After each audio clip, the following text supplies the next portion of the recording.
Kia ora all.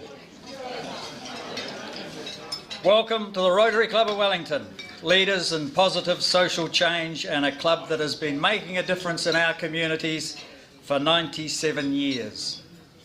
As you know, this is a very special week this week. We have a new Rotary International President, we have a new theme and a new Rotary year. And it's with great pleasure today that I will pass on the chains to Marion. But before we start, let's first welcome our guests.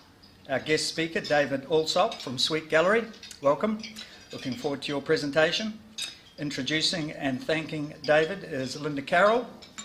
Our sergeant today is Euan Wright.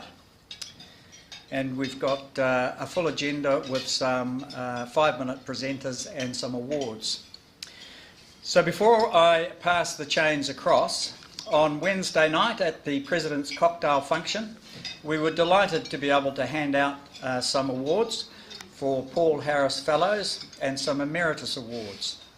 And for those of you who weren't there, I thought I'd just quickly recap on who received the awards and also just highlight there's a couple of members here today that are getting Emeritus badges that weren't there on Wednesday night. So our Paul Harris Fellowships went to Peter Cornish, to Karen Coots, and to Mark Wheeler, and I don't think Mark's here again today, so we'll still have to present his. I'm not going to read out the full citations today, just for time.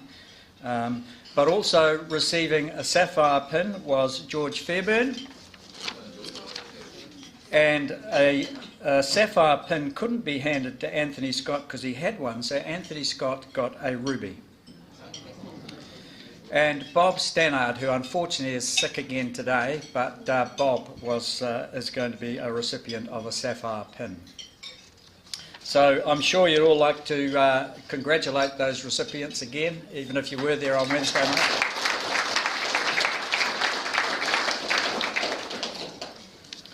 And the board had given some thought to how we could recognise the significant contributions of a number of long-serving club members. And we introduced the idea of an Emeritus Award for members who meet the following criteria.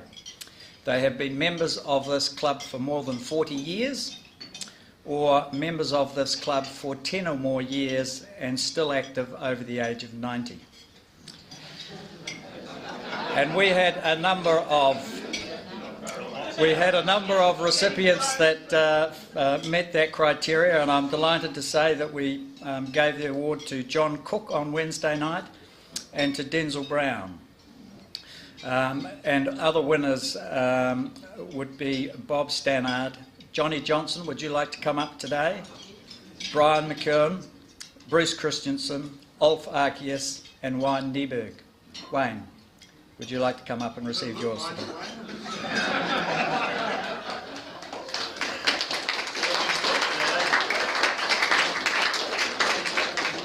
41 years of service, Wayne.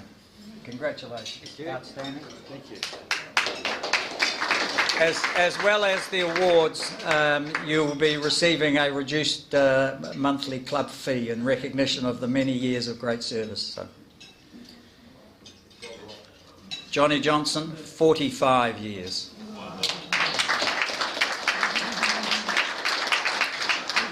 Thank you, Johnny. Well done. Still going strong. Yep. So it was a great night on Wednesday night, and thank you for all those that attended. And as I pass the chains of office on now to Marion, and wish Marion all the very best of luck in her year, can I say thank you to you all for the support that you have given to me and to the board in the year that has just gone. We have achieved a lot of things as a club, and it's because of the hard work of everybody out there and the support that you put in behind the club. So thank you, and Marion, would you like to come forward? Oh, Marion, I've just, there you go, you see, so focused on passing the chain over, I forgot to welcome our other guests, which I should do first. Donna, you have Margaret Logan. Would you like to introduce her? My guest is Margaret Logan. She is the president of the Probus Club of Wellington Central, which this club set up a year ago. Thank you. And I believe AJ's here again. Yeah. Yes, Jen Rarotongan is sitting away from me today. I don't know what I did to deserve that, but I am pleased to introduce him again. Welcome back, AJ, and I know we've got the application papers there, so welcome back. And Duncan, would you like to introduce Mary? Oh, right. And have a good lunch. Welcome, Mary. And from the Port Nicholson Club, I'd like to welcome Linda Wellington. Linda, where are you? Lovely to see you here. Linda, you're our Assistant District Governor for Cluster 1. Welcome. Okay, it's time to give Marion the chain of office.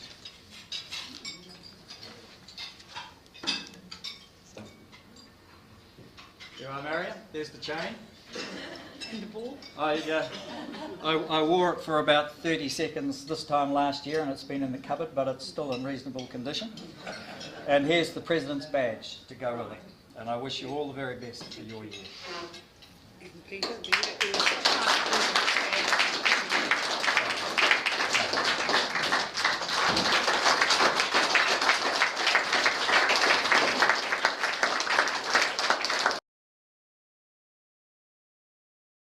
When I swapped sergeant's duties with someone, I didn't expect I was going to be on a changeover, so I had to put a bit more thought into it than normal, but so we got changeover. So we know that 2001 is our centenary. What date in 1921 was the club established?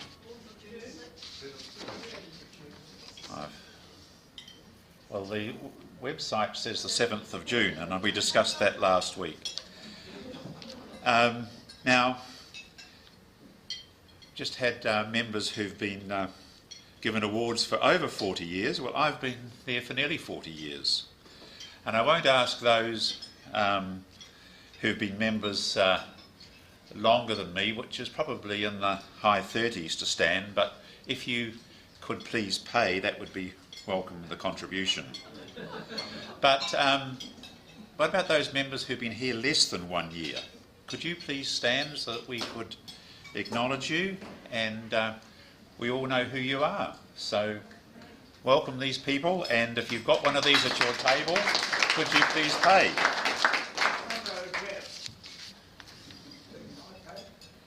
Right.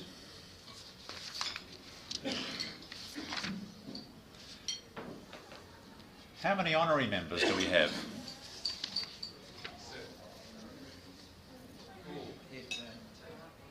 Did I hear 4? Did I hear 7?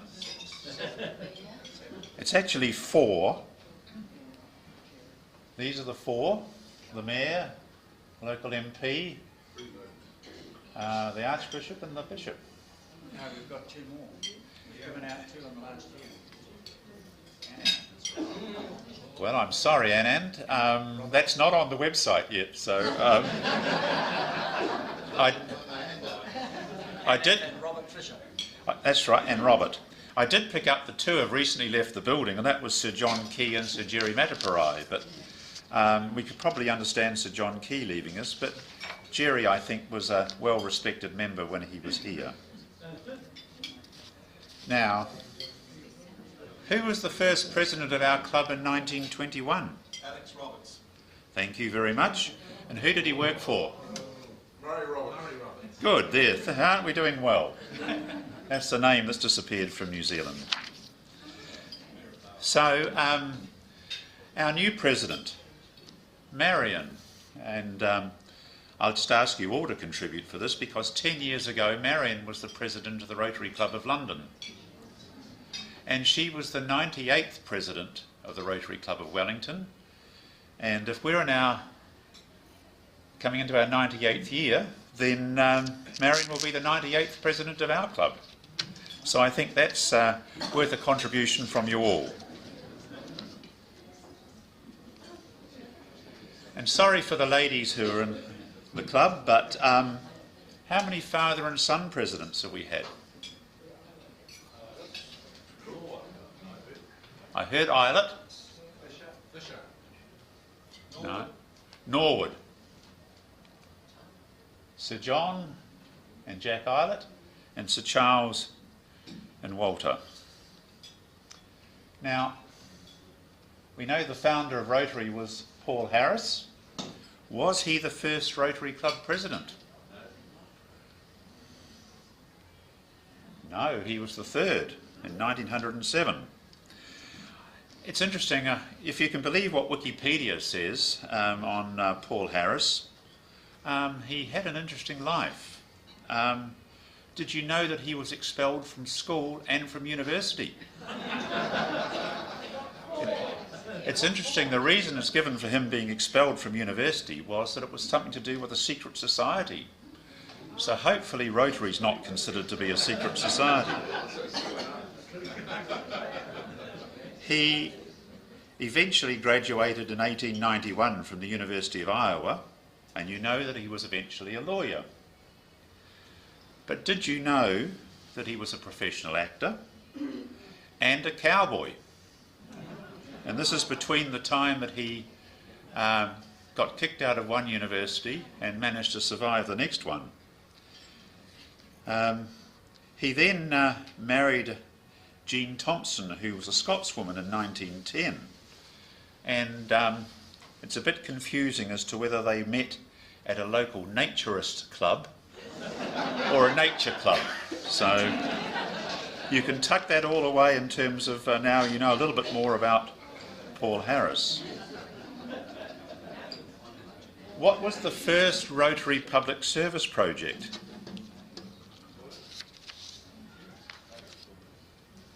Well, it was the construction of public toilets in Chicago in 1910. So, any thoughts as to how many Paul Harris fellowships the club's awarded?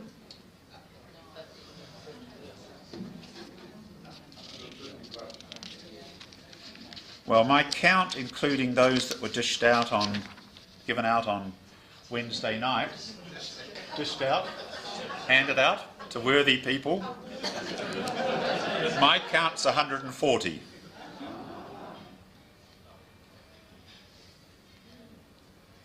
How many non-club members have received Paul Harris fellowships?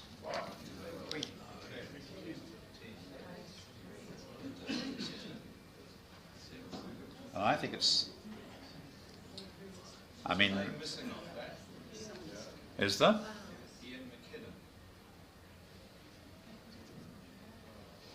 Well, it's not on the website, so... Okay. So Emily used to play the music when we had music awards. Verna and Dennis Adam, you know, have been philanthropists to the country, to the city, and we had the Adam Gallery up the hill. Catherine Hannon was the congregational leader of the Sisters of Compassion. Rodney, we all know, has helped us with our music night and is an opera singer. Rebecca, we know, does a sterling job for us. Nikki, we know, runs the training program at the university. And Pamela Whittington was the leader of the Downtown Community Ministry. And France was someone who was a member of this club, and I think probably was given his award for the fact of the work that he's done together with his club and our club in overseas territories. So, what are the levels of Paul Harris fellowships? You've heard some today. So, and hopefully I updated it right, but those are the Sapphire members, and those are the Ruby members, and then there's the District Governor Award that was given to Anand. So if you've learnt something today, perhaps you could contribute to the funds, and thank you very much.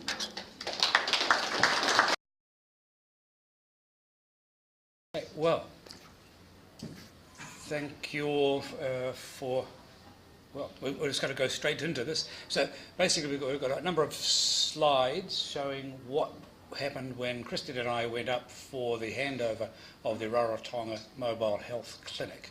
We were both involved with it from the beginning, about 2 years ago when we were in Rarotonga, and when it was just an idea. Christine took it forward for about 6 months as members of the Rarotonga Rotary Club, and then it was carried on after that for the last year. This club was involved in terms of funding. We provided $1,000 as recommended by the International Committee, which I chair, but the board agreed to it, of course. So Christine was involved a lot more back on this end as well. So a group of about 20 individual Rotarians went up about 2 weeks ago. We went up to the Cook Islands for the formal handover. And this is really just to give you an idea of what a project and a good project looks like. And this is really about a celebration of what I think, and we all think, is a really worthwhile and effective project. So I'll just explain a bit. That we arrived. There was a formal welcome at the evening we arrived. We all had dinner, and you'll see where the dancing happens. We all then the following day was the following Monday was the actual handover. The Cook Islands Minister of Health, or Acting Minister of Health, received the bus on behalf of the Cook Islands government. We all then went around the island. It's not a very big island. For those of you who've been to Rarotongan, it's 35 kilometres around. It doesn't take long to get round, and we went round in a bus in support of the bus. So it's another bus. It was a different kind of a bus, and you'll see pictures of us on the bus. It's actually called the Rehab bus. It's a nightclub called Rehab, which is a bit a bit of a paradox, given that we were actually there for promoting health rather than rehabilitation at a nightclub. So as a result of all of that, went around. We also went to the local Rarotonga club and met up with everyone. So roughly around 20 people went from all over New Zealand, including the district governor, the then district governor from Fiji. So we all had a great time. So I'm now going to give it over to Christine to talk about some of the more details of the project. Kia ora. As you can see, and this is going to loop around again, I think, the interior of the bus gives you a real sense of how equipped that bus is, and how it's set up to be a very hygienic and ideal place to bring particularly mothers and children in. That's the core purpose of the bus, was to step in instead of some of the smaller clinics scattered not just around the main part of the island, but in the valleys and further back where they're not particularly accessible, but they're fine in terms of the bus access. So it was to enable the public health nurses to reach mothers and children, check new babies, the usual sort of Plunkett equivalent of weight and measurement, development, and give them the vaccinations. What's really interesting in terms of the project that you'll, I hope, mostly be aware of that's coming up, and that's the Centenary Project, where we're looking at more immunisation of children and young women during the through 9 different Pacific countries, is that this bus will serve a really relevant purpose in terms of those immunisations as well. So that will be the core purpose of the bus, to reach the maternal health and child health, which, as you'll all know, is one of the big goals for Rotary International. In addition, it will be able to take care of antenatal care for pregnant women. It will be able to connect with elderly who are not particularly mobile, or people who haven't got transport. So they'll be able to meet up in the smaller clinics that are more like community halls than something genuinely like a health clinic, and they'll have this ideal bus situation which is going to be driven by the public health nurses and be able to go round to different points around the island. It'll serve also to go to the schools, check school children for things like rheumatic heart disease, or possibly eye tests or hearing tests. So it'll go to the schools and meet the children that way, and it'll be available for special occasions like special health promotions, or when there's some sort of big event where you want to be sure you've got health backup in case of emergencies. And talking of emergencies, the bus is amazingly well set up so that it can operate for at least 3 days on its own from the power that is provided in it, and it's got Wi-Fi as well, so it's ideal in disaster situations too. So again, thank you to our club for the $1,000. Really well received and well worthwhile. Slightly going over time, but it represents the best of Rotary working, because it would involve the club in Rarotonga. It involved a number of clubs in our district, but also in District 9920, because we needed all of that support to get the access to the global grant. And it involved a number of people working, first of all, the donation of the bus itself, which was from one of the Rotarians. They had a surgeon who gave all the advice on what was needed, but working with the Ministry of Health in the Cook Islands, working with all the district governor and district governors. It was all involved everyone in a genuine collaboration that was basically focused on the needs of Rarotonga, and that's why it worked. Thank you.